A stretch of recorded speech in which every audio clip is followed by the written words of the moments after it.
Fils bien-aimé, fille bien-aimée de Dieu, je sollicite votre plus profonde attention. Permettez-vous un instant de faire taire le bruit incessant du monde extérieur, les nouvelles de crise, les voix du doute, les souvenirs d'échecs passés. Et ouvrez le sanctuaire de votre cœur à une vérité transformatrice et ancienne, une promesse qui vibre dans la structure même de la création. Dieu, dans son infinie bonté, a une prophétie de richesse pour votre vie, et le portail vers cette nouvelle réalité d'abondance peut s'ouvrir en un cycle sacré de 72 heures de foi inébranlable et concentrée. Ce n'est pas seulement une richesse matérielle, une accumulation de biens que la teigne et la rouille détruisent.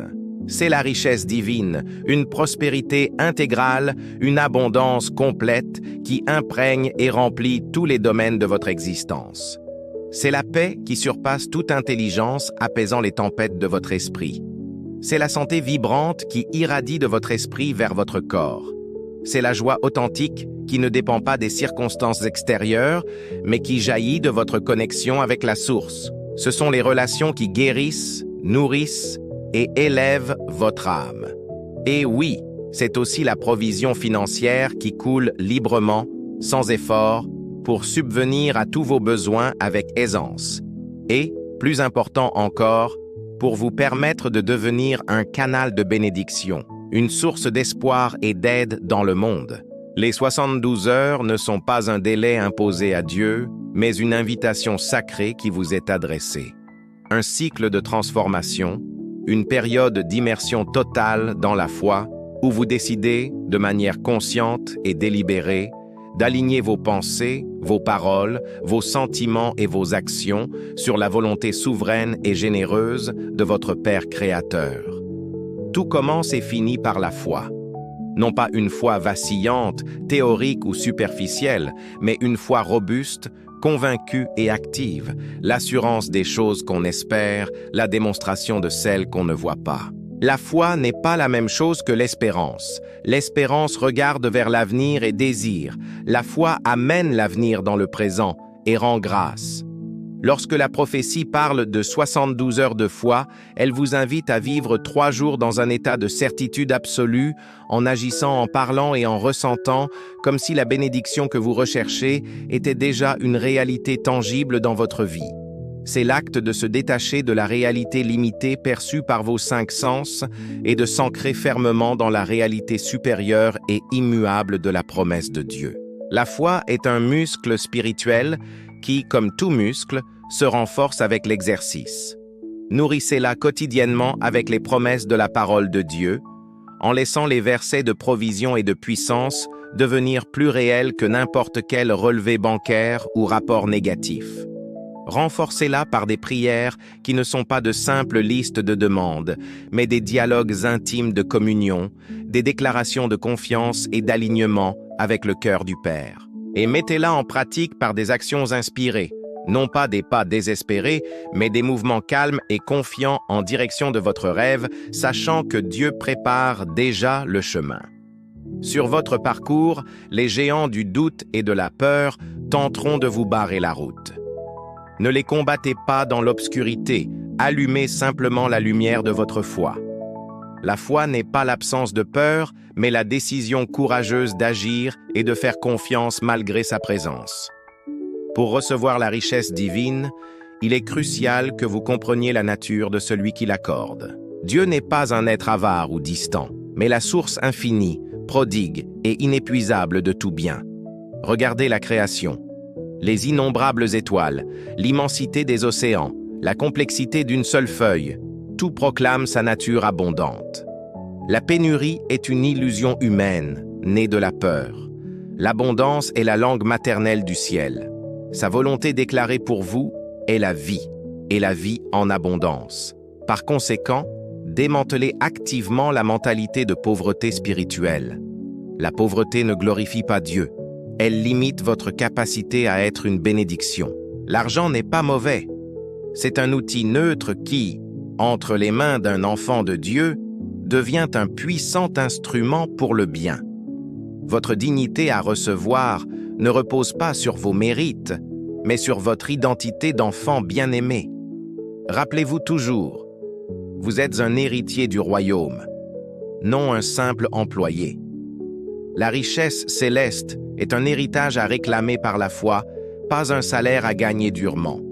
Utilisez les outils créatifs que Dieu vous a donnés, vos paroles et vos sentiments. La mort et la vie sont au pouvoir de la langue. Vos paroles sont des semences vibratoires.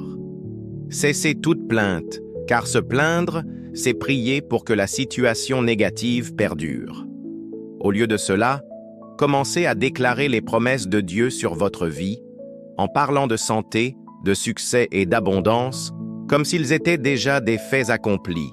Mais les mots sont le véhicule, l'émotion est le carburant. Ressentez la gratitude, la joie et la paix de votre bénédiction déjà manifestée. Fermez les yeux, visualisez votre miracle avec des détails saisissants et plongez-vous dans l'émotion du désir accompli. L'univers ne répond pas à ce que vous voulez simplement, il répond à votre vibration, à qui vous êtes énergétiquement. Lorsque votre esprit et votre cœur entrent en synchronie, déclarant et ressentant la même vérité, vous devenez une dynamo spirituelle, un aimant à miracle. La foi doit être mise en mouvement par l'action, à travers l'éternelle loi des semailles et de la moisson. Pour récolter, il faut d'abord semer. Commencez par semer la graine financière. La dîme n'est pas une obligation pour enrichir une institution, mais un acte de foi qui honore Dieu comme votre source, brisant l'emprise de la peur sur vos finances. C'est la clé qui, selon la promesse de Malachie 3:10, ouvre les écluses des cieux pour des bénédictions surabondantes. Les offrandes, quant à elles, sont un acte d'amour généreux qui active la loi de la multiplication. Donnez, et il vous sera donné. Mais semez aussi au-delà de l'argent. Donnez de votre temps avec un but. Utilisez vos talents pour servir et répandez la bonté comme un semeur prodigue. Et soyez toujours attentifs à l'action inspirée, cette douce impulsion de Dieu qui vous guide vers la prochaine étape pratique de votre voyage. La gratitude est la force magnétique qui attire et soutient l'abondance. Elle déplace votre attention de ce qui manque vers ce que vous possédez déjà, générant un sentiment de plénitude qui signale à l'univers « Je suis prêt à recevoir plus ». Pratiquez la gratitude de manière délibérée. Tenez un journal en remerciant spécifiquement pour les petites et grandes bénédictions. Élevez votre foi en pratiquant la gratitude anticipée, en remerciant avec une émotion sincère pour les miracles qui sont encore en chemin. Un cœur reconnaissant est un sol fertile que Dieu se plaît à arroser de plus en plus de bénédictions. Enfin, embrassez la vertu de la patience et de la confiance dans le temps divin. Les 72 heures sont un puissant cycle de transformation interne. Ce n'est pas un ultimatum pour Dieu. Après avoir planté votre graine de foi, faites confiance au processus de croissance, qui est souvent invisible, comme un agriculteur sage qui attend la récolte. Le retard apparent de Dieu n'est jamais un refus. C'est toujours une période de préparation qui renforce votre caractère afin que vous puissiez gérer la grande bénédiction à venir. Continuez à persévérer dans la foi, la déclaration et la gratitude pendant l'attente.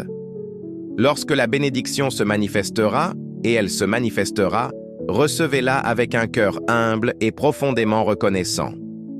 Rappelez-vous que vous êtes un intendant, non le propriétaire. La richesse divine n'est jamais une fin en soi. Elle a toujours pour but supérieur de faire de vous un canal de bénédiction, et non un réservoir stagnant. Soyez radicalement généreux, utilisez vos ressources pour créer des opportunités, soulager la souffrance et bénir les autres. Plus vous devenez un donateur joyeux, plus le canal reste ouvert pour recevoir encore plus. Soyez également sage dans la gestion, car c'est un acte d'adoration qui démontre votre responsabilité et honore Dieu. La décision, mon ami, est entièrement entre vos mains. Vous pouvez commencer dès maintenant votre cycle sacré d'immersion dans la foi. Les clés du royaume vous ont été remises. Foi, conscience d'abondance, paroles et sentiments, semailles, gratitude, patience et intendance. Le ciel est prêt à déverser ses bénédictions sur vous. Dieu, votre Père aimant, vous attend les bras ouverts, espérant que vous réclamiez votre héritage. Maintenant, comme un acte prophétique, comme une déclaration de foi qui ébranle les fondements de l'impossible, déclarez avec toute la force de votre être: Dieu, je crois en ta promesse. J'ouvre mon cœur et ma vie pour recevoir ta richesse maintenant. Amen. Que la paix, la joie et l'abondance débordante de notre Seigneur soient à votre portion quotidienne, aujourd'hui et pour toujours. Demeurez dans la paix du Seigneur. Votre nouvelle et glorieuse vie commence en cet instant précis.